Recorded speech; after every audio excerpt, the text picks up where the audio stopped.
A miniszterelnök. Küzdelem Erdélyért. Erdélyi, református, arisztokrata. E három adottság születésétől a haláláig meghatározta a 20-as évek miniszterelnökének gondolkodásmódját. Gróf Bethlen István 1874. október 8-án látta meg a napvilágot ősi erdélyi család sarjaként a Gernyeszegi kastélyban. Néhány éves korától fogva a család Mezősámsondi birtokán délelőtt magántanító foglalkozott vele, délutánonként a falusi gyerekekkel játszott.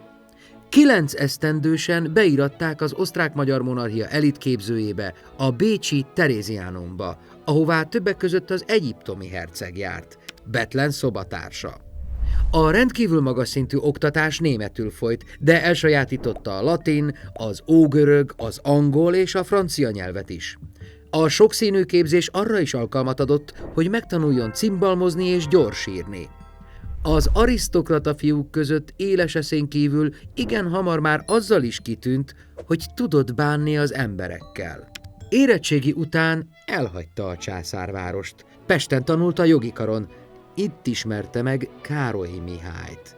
Majd egy néhány hónapos angliai tanulmányutat követően letöltötte 1 éves katonai szolgálatát. Gazdálkodni kívánt otthon, ezért a Magyaróvári Gazdasági Akadémián képezte tovább magát. 26 esztendősen óriási tudással felvértezve tért haza Mezősámsondra, és feleségül vette távoli rokonát, Bethlen Margitot, akivel hol máshol lehetett volna az esküvőjük, mint Bethlenben. 3 fiúk született, András, István és Gábor. Bethlen gróf hatalmas lendülettel vágott bele a családi gazdaság korszerűsítésébe. Emellett 1901-től, mint parlamenti képviselő igyekezett felhívni a figyelmet Erdély elmaradottságára és a románok térnyerésére. Olyan régiók, mint a Mezőség vagy Székelyföld alig részesültek a dualizmuskori gazdasági fellendülésből. Éppen ezért reformokat, munkahelyteremtő iparfejlesztést és a vasúthálózat bővítését szorgalmazta Bethlen. Ismeretterjesztő gazdasági előadásokat és gépbemutatókat tartott, valamint termelői és értékesítői szövetkezetek alapításával igyekezett fellendíteni az erdélyi gazdaságot. Figyelmeztette a kormányt, hogy a román királyság létrejötte óta az erdélyi románok egyre bátrabban hangoztatják elszakadási törekvéseiket, ahogyan a Kárpátokon túlról is egyre több biztatást kapnak. Bemutatta azokat az Erdélyben terjedő propagandakiadványokat, amelyek a Tiszáig terjedő Nagy Romániáról írnak, valamint a Bukarestből érkező támogatás tényét adatgyűjtéssel bizonyította. 23 vegyes nemzetiségű vármegyében vizsgálta meg a 100 holdnál nagyobb birtokok forgalmát. 1907 és 1911 között. Felméréseivel rámutatott arra, hogy 100 000 hold szántó és 70 000 hold erdő került magyar kézről románra csak ebben a néhány évben. Noha ez részben természetes jelenség volt, javarészt a romániai bankok által nyújtott pénzből vásárolták fel a magyarok birtokait. Tisza Istvánt, aki egyébként távoli rokona volt, és a századforduló kormányait arra szólította fel, hogy gondolják újra nemzetiségi politikájukat, valamint juttassanak föld nélküli magyar parasztokat birtokhoz a vegyes lakosságú vidékeken, és anyagi támogatással segítsék a magyar birtokok megtartását. Bethlen István az első volt, aki országosan felhívta a figyelmet az erdélyi magyarság térvesztésére. A nemzeti szempontú telepítés és a magyarok földhöz juttatása azonban nem volt összeegyeztethető Tisza István és a sok nemzetiségű monarchia politikájával. A korabeli kormányok többször is elutasították törekvéseit. Rövidesen kitört az első világháború, és az események felgyorsultak.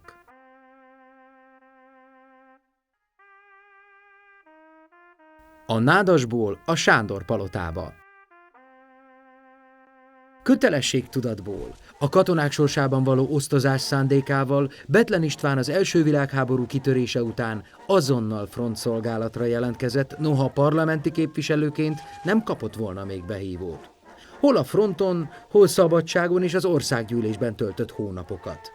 A román betörést követően, mint az Erdélyi Szövetség elnöke, tevékeny szerepet vállalt a front elől elmenekültek visszaköltöztetésében és a gazdaság helyreállításában.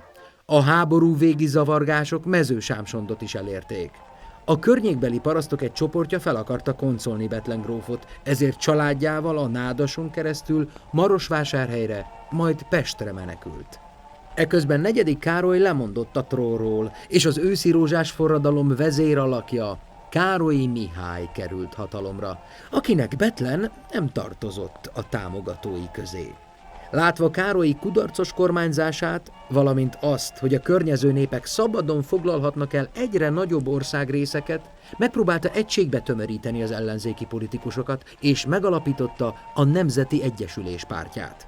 Már Károlyi idején ezért rendőri megfigyelés alá helyezték Bethlent, aki a Tanácsköztársaság kikiáltása után azonnal tudta, hogy mint nemzeti érzelmű, konzervatív gróf nem sok jóra számíthat a bolsevikoktól. Bajuszát leborotválva, áruhában, hamis útlevéllel Bécsbe utazott. A többi Bécsbe menekült arisztokratával megalapította az antibolsevista komitét. Kumbéla és a kommunisták megdöntésére dolgoztak ki terveket, felvették a kapcsolatot Károlyi Gyulával és a szegedi ellenforradalmi kormánnyal, valamint az antant hatalmakkal.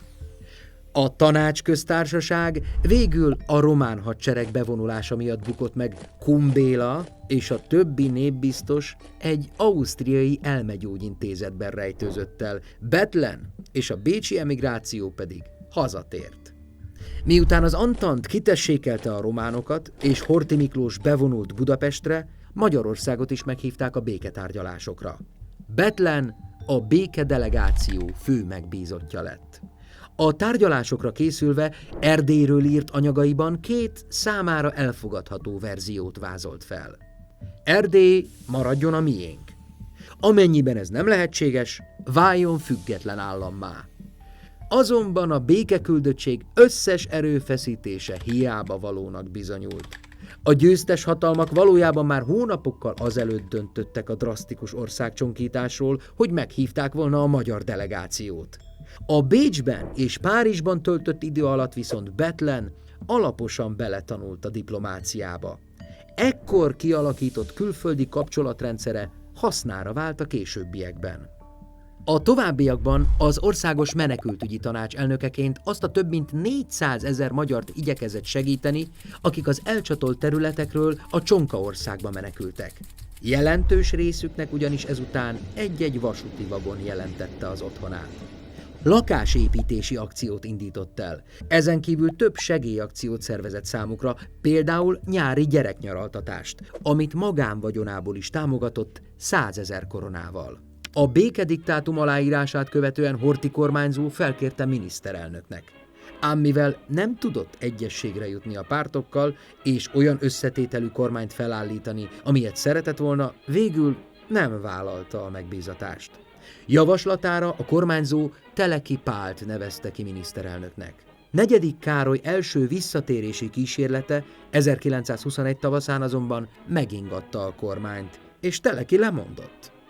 Horthy ismét Bethlent kérte fel miniszterelnöknek. A gróf ezúttal gyorsan kompromisszumot kötött személyi ügyekben, majd egy napon belül igent mondott. Bethlen István régóta készült erre a feladatra. Jól lehet, tragikus helyzetben vette át az országot, továbbá nem számíthatott könnyű sikerekre, kötelességének érezte, hogy jóra fordítsa nemzete sorsát, és határozott elképzelése volt arról, hogy ehhez milyen politikát kell folytatnia.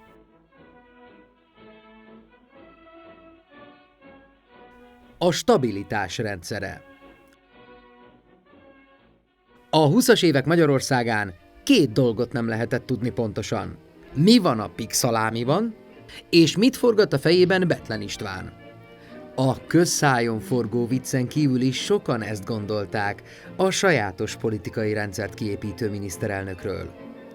Bethlen elsődleges célja a stabilitás megteremtése volt a felfordulás éveit követően, és ehhez elengedhetetlennek tartotta biztosítani a kormánypárt fölényét. Elődjéhez, Teleki Pálhoz hasonlóan csak a szélsőségek korlátozásával látta megőrizhetőnek a rendet. A törvény szigorával léptek fel a Tanácsköztársaság, a Vörös terror és a Fehér terror elkövetői ellen.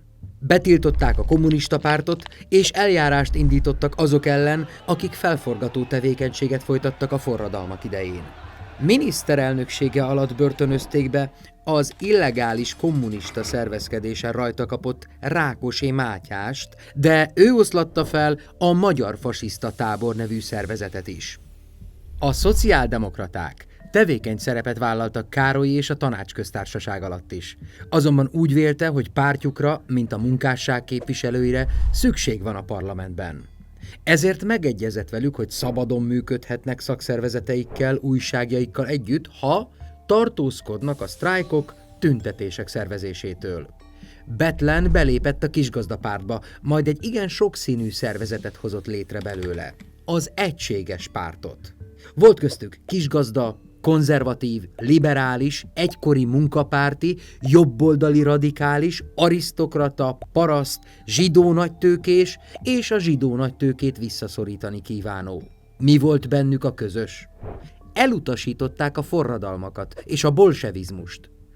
A diktatórikus berendezkedés vágya, amivel illetni szokták Bethlent, több okból sem állja meg a helyét. Egyrészt az Egységes Párt sokszínűségéből fakadt, hogy a miniszterelnöknek párton belül is komoly vitái voltak.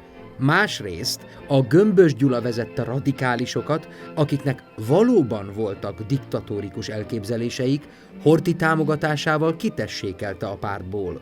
Később is csak úgy térhettek vissza, hogy feladták ezen eszméiket. Bethlen emellett ismét életre hívta a felsőházat. Örökös jogon, méltóság vagy hivatal alapján lehetett tagjai közé bekerülni. Ők is kezdeményezhettek törvényt, valamint 2 alkalommal visszaküldhették újratárgyalásra a törvényjavaslatokat a képviselőháznak. Vétójoguk azonban nem volt. A kormány stabilitásához hozzájárult a Bethlen által 1922-ben hozott új választójogi rendelet is. Innentől kezdve a 24 év feletti 4 elemit végzett férfiak és a 30 év feletti 6 elemit végzett nők szavazhattak, vagyis az ország 29%-a.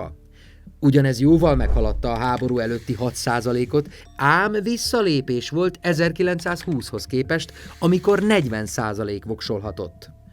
A választásra jogosultak aránya megfelelt az európai átlagnak, azonban példanélküli volt, hogy Budapestet és a törvényhatósági jogú városokat kivéve visszaállította a dualizmuskori nyílt szavazást, ami sok esetben az éppen hatalmon lévőknek kedvezett. Bethlent már a saját korában rendszeres támadás érte, amiért nem adott szélesebb tömegeknek választójogot. Ám úgy vélte, hogy az iskolázatlan, műveletlen rétegeket, köztük az 1 millió írástudatlant könnyű üres jelszavakkal felhergelni, szavazataik által ismét szélsőséges erők kerülhetnek hatalomra. Korlátozott polgári parlamentalizmustól kezdve sokféle névvel szokták illetni Bethlen rendszerét. Kritikusai a mai napig szép számmal akadnak. Azonban kétségtelenül stabil berendezkedést hozott létre, amelynek segítségével kiugró fejlődést ért el.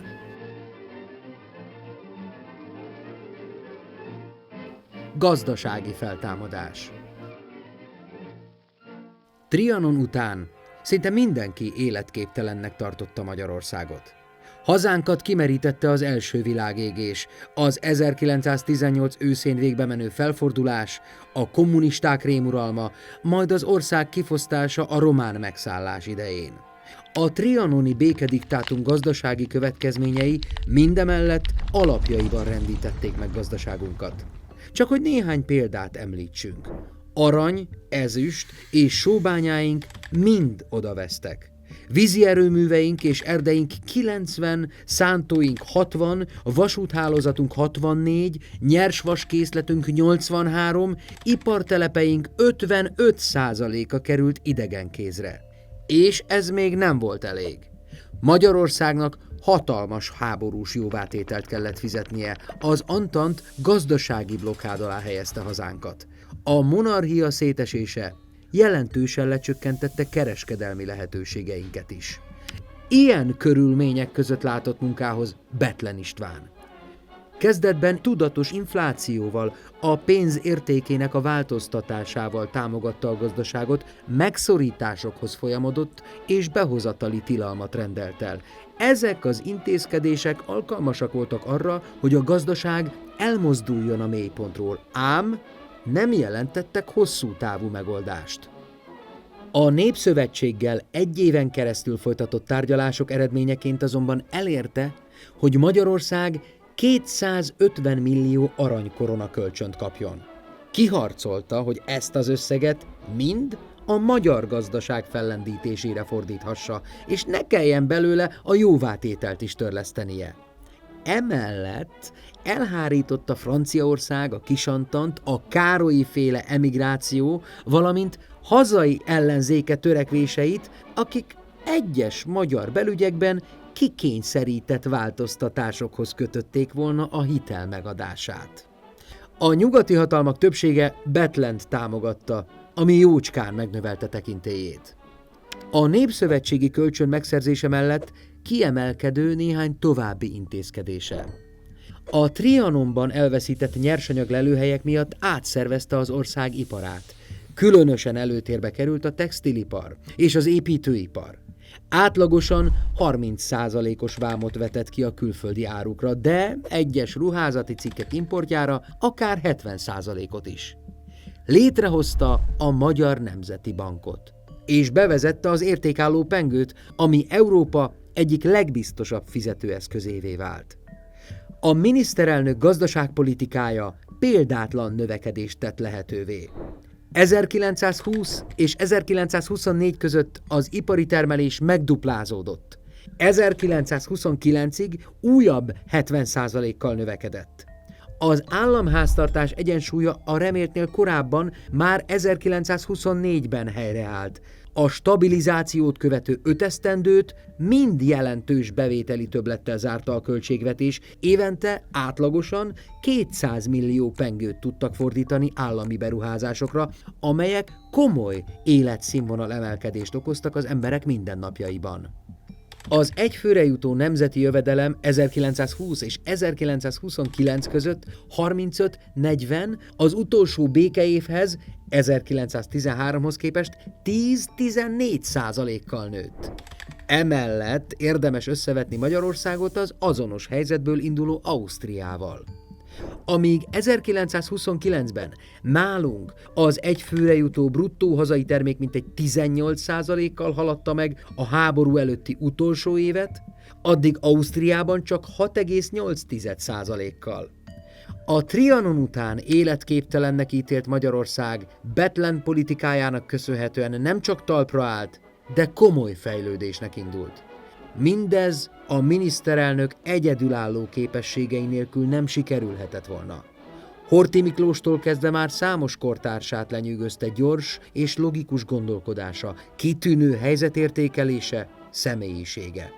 A legfeszültebb pillanatokban is megőrizte higgadtságát. Szűkszavú volt, mindenkivel csak annyi információt közölt, amennyit feltétlenül szükségesnek tartott. Észrevétlenül győzte meg tárgyaló partnereit. Befektetés a jövőbe. Aki betért Bethlen István dolgozószobájába, először csak egy füstfelhőt láthatott, utána a miniszterelnököt. Csak nem folyamatos dohányzással igyekezett ugyanis levezetni a feszültséget. A rengeteg munka közepette szabad hétvégéin előszeretettel vett részt vadászatokon, de sűrűn látogatott el Horthyhoz Gödöllőre, akivel kezdettől fogva kölcsönösen jól megértették egymást. Teniszpartik és könnyed lovaglások helyett azonban most térjünk rá a miniszterelnök munkájára és az oktatás fejlesztésére. Bethlen lényeges kérdésnek tartotta az alsóbb néprétegek felemelését, hiszen az országnak szakképzett munkavállalókra volt szüksége. Klebersberg Kuno kultuszminiszterrel 1926-ban beindították a népiskola építési programot. 1930-ra 5000 népiskolai tantermet és tanítói lakást adtak át, elsősorban az ország legelmaradottabb vidékein. Ezzel együtt a tanárok létszámát is sikerült megnövelniük.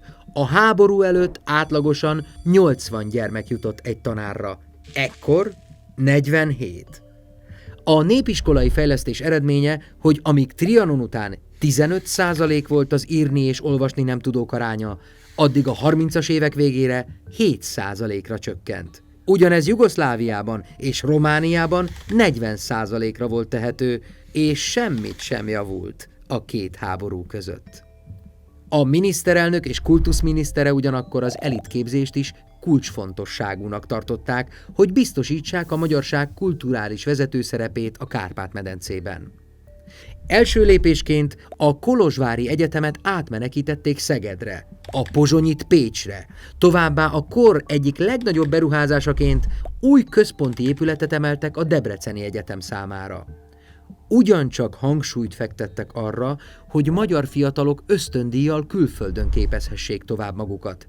Ezért collegium hungarikumokat alapítottak Bécsben, Berlinben, Rómában, valamint Párizsban, és más európai városokban magyar intézeteket állítottak fel.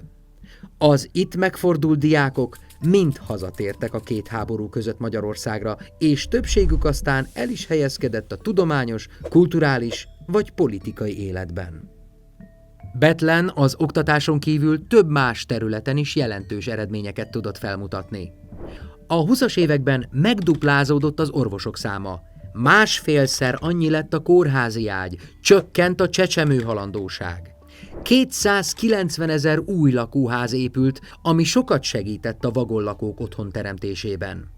Újjászervezte a társadalombiztosítást, kiterjesztette és megemelte a betegségi és baleseti biztosítást, bevezette a kötelező öregségi, rokkantsági, özvegységi és árvasági biztosítást.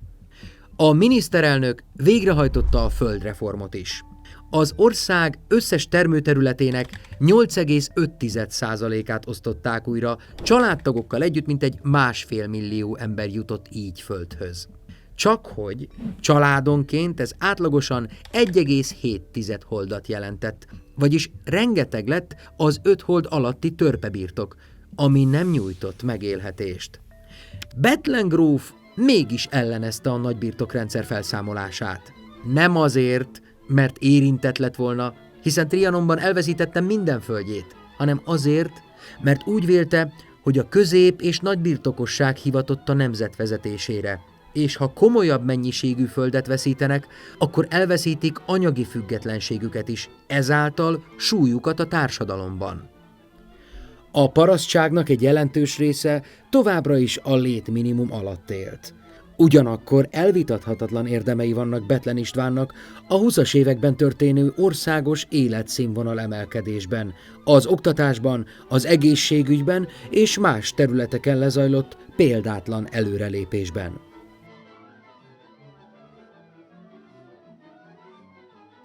Igazságot Magyarországnak. Bethlen István ritkán mutatta ki az érzéseit.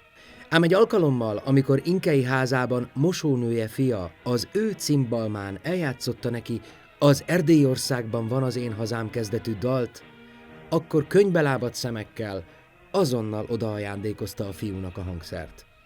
A korban nem volt olyan politikai erő, amelyik ne akarta volna az elcsatolt területeknek legalább a magyar lakta részeit visszaszerezni. Bethlennek különösen szívügye volt a revízió, a határok újrarendezése. 1921-ben váratlan fordulat történt. Hazánk épp elkezdte átadni az Ausztriának ítélt területeket, amikor a Rongyosgárda váratlanul bevonult a vidékre és kikiáltotta a lajtabánságot. A miniszterelnöknek kapóra jött a magánakció. Értésére adta az antant hatalmaknak, hogy abban az esetben szerelteti le a szabad csapatokat, ha népszavazást írnak ki a területek hovatartozásáról. Javaslatát végül elfogadták, és kihirdették a népszavazást Sopronban és a környező 8 településen. Csakhogy ekkor újabb fordulatot vettek az események. 4. Károly ismét Magyarországra jött, és sereget toborzott, hogy átvegye a hatalmat. Hiába volt Bethlen királypárti, közel sem tartotta időszerűnek a kérdés rendezését. Jugoszlávia és Csehszlovákia rögtön mozgósította csapatait. Ausztria fel akarta mondani a népszavazásról szóló egyezséget a visszatérési kísérletre hivatkozva. A miniszterelnök gyorsan intézkedett. Azonnal jelezte a nagyhatalmaknak, hogy elutasítja a Habsburg restaurációt. A kormányzóval mozgósították a hadsereget, könnyű győzelmet arattak Budaörsnél a király felett, majd megszavaztatta a parlamenttel a Habsburg ház trónfosztását. A soproni népszavazás így megvalósulhatott, és a helybéliek túlnyomó többsége Magyarország mellett döntött. Bethlen az első komoly külpolitikai sikerét követően elérte, hogy hazánkat felvegyék a Népszövetségbe ellenszavazat nélkül, ami a már említett kölcsön mellett külkapcsolati lehetőségeket rejtett magában. Folyamatosan háttértárgyalásokat folytatott a revízió érdekében, többek között az angolokkal, franciákkal, olaszokkal, németekkel, de a délszlávokkal és a románokkal is. Többet akart, mint a határmenti tiszta magyar területek visszaszerzése. Horvátországról és Burgenlandról mondott csak le, a színmagyar régiókat mind vissza akarta csatolni. A többi terület hovatartozásával kapcsolatban népszavazást kívánt kiharcolni. A revízió előkészítésének érdekében 1927-ben Rómába utazott, hogy aláírja Mussolinivel az olasz-magyar barátsági szerződést, amelynek titkos záradékában megállapodtak, hogy pártolják egymást céljaik elérésében. Olaszország segíti a magyar revíziót, Magyarország támogatja az olaszok jugoszláv ellenes törekvéseit.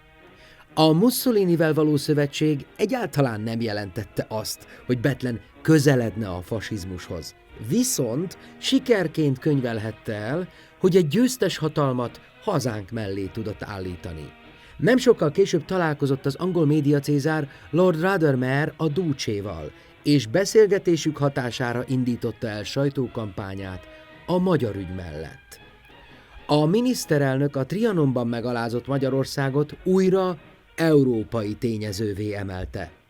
Hosszas munka eredményeként ki tudott törni a külpolitikai elszigeteltségből, és az olasz-magyar barátsági szerződést követően jó kapcsolatokat alakított ki Ausztriával és Lengyelországgal, majd Bulgáriával és Törökországgal. Noha az évek alatt jelentősen javult a franciák és különösen az angolok megítélése hazánkról, ezeket a nagyhatalmakat nem tudta a revízió oldalára állítani.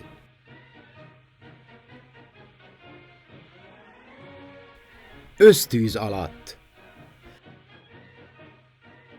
Addig lesz Bethlen a miniszterelnök, amíg az Úristen 3-ról nem emeli 4 főre a Szent Háromság tagjait.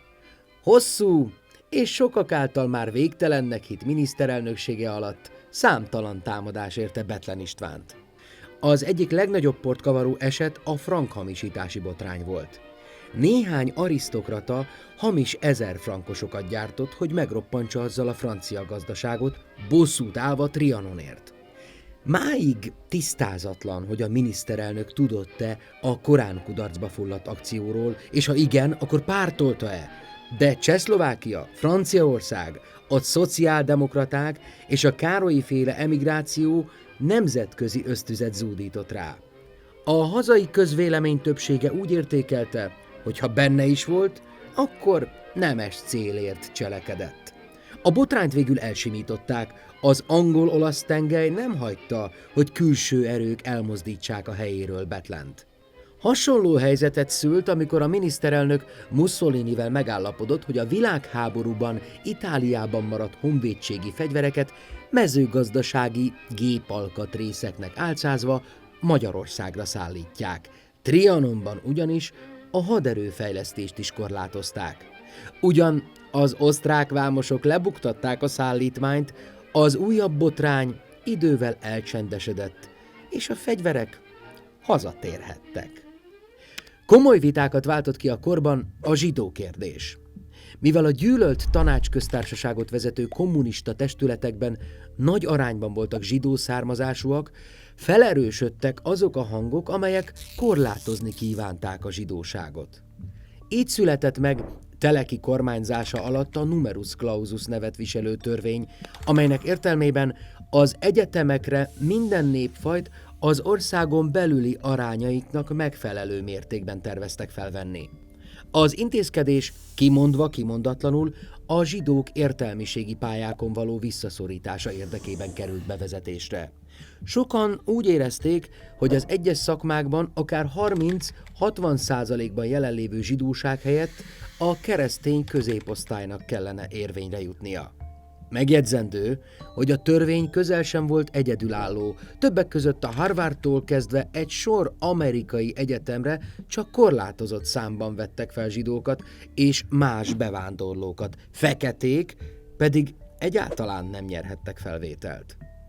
Minden esetre Bethlen miniszterelnöksége idején több évig érvényben maradt a törvény. Legalább annyi támadás érte ezért, mint 1928-ban, amikor hatályon kívül helyezte. Ugyan egyetértett a keresztény középosztály helyzetbe hozásával, a zsidók gazdasági szerepét nélkülözhetetlennek tartotta, és a jogegyenlőség megvonásával sem értett egyet. A 30-as évek végén is elítélte az antiszemita rendelkezéseket, jelképesen a második zsidó törvény megszavazása napján mondott le képviselői mandátumáról, és egyike volt azoknak, akik felszólították Horthyt 1944-ben, hogy állítsa le a budapesti zsidóság deportálását. Bethlen kormányzásának végül a hazánkba is begyűrűző gazdasági világválság vetett véget. A miniszterelnök gyakorlatilag tehetetlen volt, hiszen nemzetközi jelenséggel állt szemben. Ugyan a franciáktól felvett hitel valamelyest enyhítést jelentett, rövid időn belül képtelenség lett volna kilábalni a válságból. Az elégedetlenség óriásira nőtt. Tömegtüntetések, sztrájkok kezdődtek, a kisgazdák kiváltak a kormánypártból, a sokáig hallgatásba burkolódzó Gömbös Gyula pedig nyíltan kritizálni kezdte. Horthy hosszú évek után aktivizálódott a napi politikában, amit jó kapcsolatuk miatt Bethlen bizalmatlanságnak vett. Roppant nehéz helyzetbe került, és meg annyi fájdalmas döntést kellett volna még meghoznia. Mindezeken túl 10 éves miniszterelnöksége igencsak megviselte egészségi állapotát. Napi 2 morfium injekcióval maradt talpon már a végén, rettenetesen kimerült. Egy berlini orvosprofesszor el is tiltotta a munkától. Mégis meglepte a hazai és a nemzetközi közvéleményt, amikor Bethlen István 1931. augusztusában lemondott a miniszterelnökségről. Döntését azonban átmenetinek tartotta. Egy ideig a Sándor palotából se költözött ki.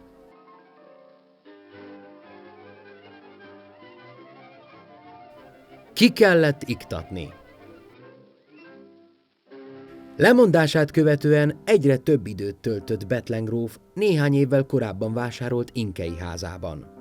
Noha villany és vezetékes víz sem volt az épületben, és előkelőbb helyen is vásárolhatott volna ingatlant, a somogyi tájat hamar megkedvelte, mivel a mezőségre emlékeztette. A több pihenés korán sem jelentette azt, hogy Bethlen hátat fordított volna a politikának. Szívügye továbbra is a revízió maradt. Nemzetközi propaganda tevékenységet folytatott a visszacsatolások érdekében. Nyíltan és következetesen állt ki elvei mellett, ezért a hazai politikában egyre több ellenfele akadt. Az 1932-től miniszterelnöki pozíciót betöltő Gömbössel olyannyira szembe került, hogy kilépett a saját maga alapította kormánypártból is. Nehezményezte Gömbös túlzott közeledését a náci Németország irányába, és a következő miniszterelnököktől is azt várta volna, hogy tartsanak nagyobb távolságot Hitlertől, valamint őrizzék meg hazánk külpolitikai mozgásterét. Ezen véleményeinek rendszeresen hangot is adott. A Führer szemében Bethlen gróf már a 30-as évek végén nem kívánatos személlyé vált.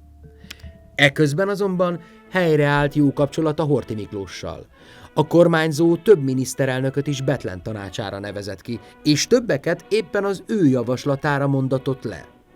Észak-Erdély hazatérése természetesen örömmel töltötte el.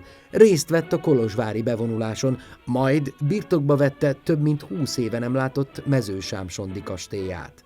Ugyanakkor tartott attól, hogy milyen árat fizet majd ezért az ország Hitlernek. Németország vereségét már 1940-ben megjósolta, és már akkor sürgette a minél szorosabb kapcsolat kialakítását a nyugati hatalmakkal, hogy az újabb békekötésnél jól járhassunk. Ellenezte a háborúba való belépést, utolsó cikkében párhuzamot vont a kommunista Kumbéla és a nyilas Szálasi Ferenc között, majd 1941-től nem nyilatkozott a nyilvánosság előtt.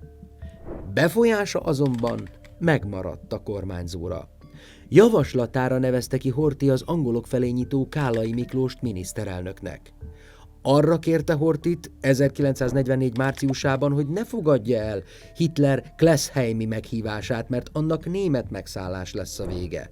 Nem véletlen, hogy a megszállást követően a letartóztatandó politikusok között az első helyen szerepelt a Gestapo listáján. Árruhát öltve, bajuszát leborotválva kezdte meg bújdosását, mi alatt kétszer is agyvérzést kapott. Nemhogy nem akadtak a nyomára, időnként észrevétlenül bejutott Horthyhoz a Budai várba. A titkos tanácskozásokon első között sürgette a kiugrást, és azt is, hogy ne csak az angolokkal, hanem az oroszokkal is tárgyaljunk. A fegyverszünetet megkötő átmeneti kormány vezetését is megkapta volna, ám kudarcba fulladt a kiugrás. Az ezt követő szovjet megszállás idején házi őrizetbe került. Az oroszok tartottak tőle, tudták, hogy a kommunista ellenes erők összefogására is képes lenne, és rendkívül megnehezíteni a dolgokat. Ezért úgy döntöttek, hogy kiiktatják a magyar politikai életből. Gróf Bethlen Istvánt végül elhurcolták a Szovjetunióba. 1946. október 5-én Moszkvában, a Butirszkaja börtönkórházában hunyt el szívbénulás következtében. Tömegsírban földelték el.